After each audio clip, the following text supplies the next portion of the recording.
Hi everyone, welcome back to Melissa's Kitchen Table. Today I'm going to show you how to brine chicken breast for dinner. And I'm going to do the brine with, you can use kosher salt.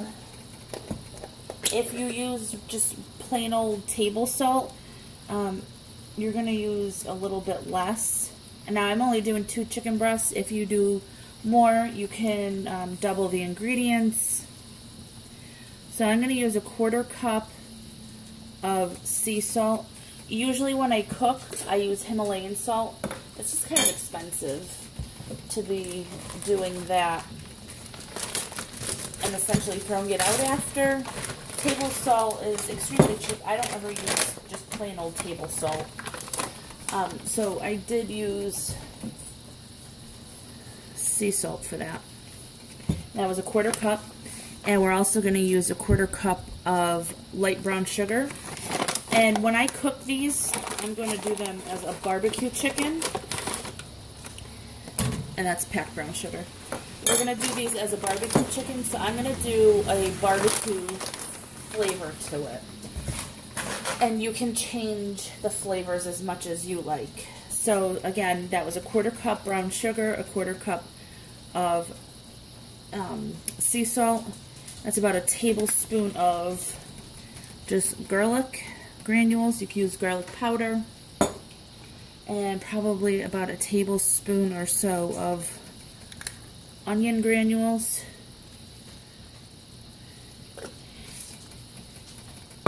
And then I'm going to go ahead and use what they call liquid smoke. This is a natural mesquite flavor. They do have another flavor. I forget what kind the other one is. It's just the ingredients are water, natural mesquite, smoke flavor, vinegar, molasses, and caramel color. You don't need to use a lot of this. You could put it on the meat while you're cooking it. I don't usually use it that way. Usually I'll do it in a marinade or something like that. So I'm going to put in about a tablespoon of that.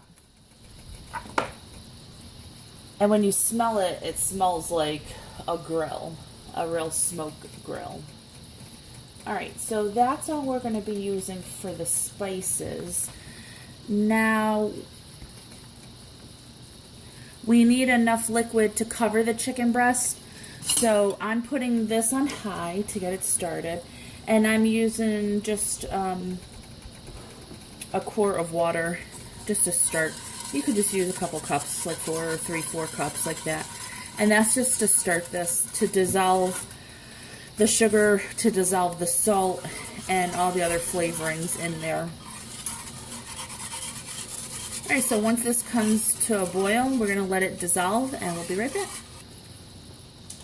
I just wanted to show you, in order to tell if everything's dissolved, you could just take a spoonful of it, and you see the granules are still in there.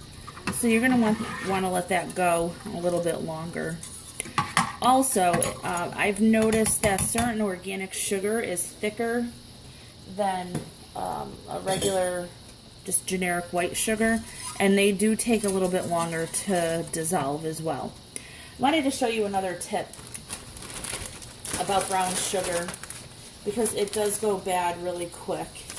So what I like to do, here, let me zoom out so you can see better. So what I like to do is just take the package and fold it over like that until you know almost most of the air is out. You try to get as much as you can out. And then I press it closed just like that. And I like to put it into a resealable bag, just a Ziploc bag, and do the same thing with that.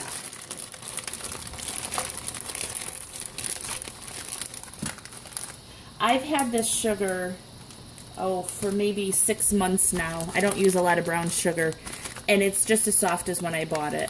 I had bought it for Christmas, and it's just as soft as it was then, and I find this works really well.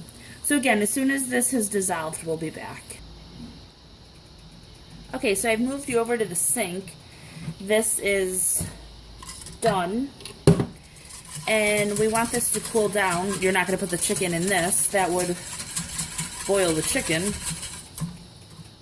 So what we'll do, the sink is clean. I'm going to go ahead and put in some ice to cool that down really quick. And you just stir that around. The other thing you could do is fill your sink up about maybe an inch or two with cold water, and you could sit the pot in the cold water. That'll help it cool down just as fast. Or you could do both, which would be even quicker. Alright, so we're going to let this cool down a bit, and then we'll continue. Okay, so over here what we're going to do is I just have a large, it's a baking dish, but you can use any kind of dish that will hold the chicken. And I'm going to go ahead and take my chicken breasts and lay them right in the bottom of the bag. Just like that. And I'm going to go ahead and pour the brine right over them.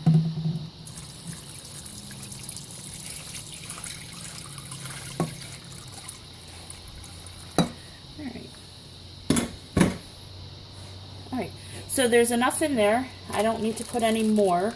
I used about 3/4 of the brine. As long as it's covered, it's good.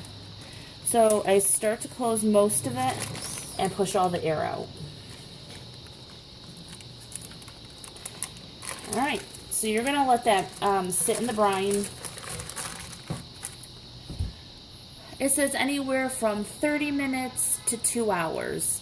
I'm going to leave mine probably 2 hours, maybe an hour and a half or so.